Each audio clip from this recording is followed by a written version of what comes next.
তোমরাও কি খেতে চাও মাটির ভাড়ে এরকম টেস্টি ঠান্ডা ঠান্ডা লস্যি? গরমের লস্যি তো সবারই ভালো লাগে, কিন্তু সেটা যদি বানানো হয় আরো বেশি টেস্টি করে তাহলে আরো বেশি ভালো লাগবে। আর সেটা যদি দামেও হয় কম তাহলে তো আর কথাই নেই, একটা ছেড়ে চারটে খাওয়া যাবে। কিন্তু এই যা লস্যি, একটা খেলেই তোমার পেট ভরিয়ে দেবে। তারপরে লস্যির উপরে কি দিচ্ছে বলো তো?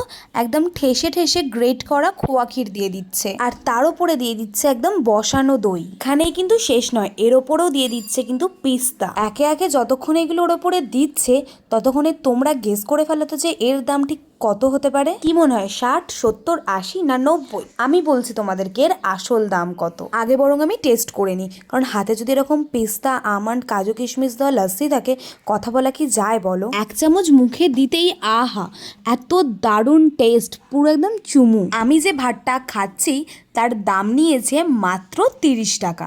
এর থেকে বড় ভাড় রয়েছে 50 টাকা, আর এটা হচ্ছে 40 টাকা। তাহলে তোমরা কবে যাচ্ছ? লোকেশন জানতে কমেন্ট করো। দেখা হচ্ছে পরের ভিডিওতে। টাটা।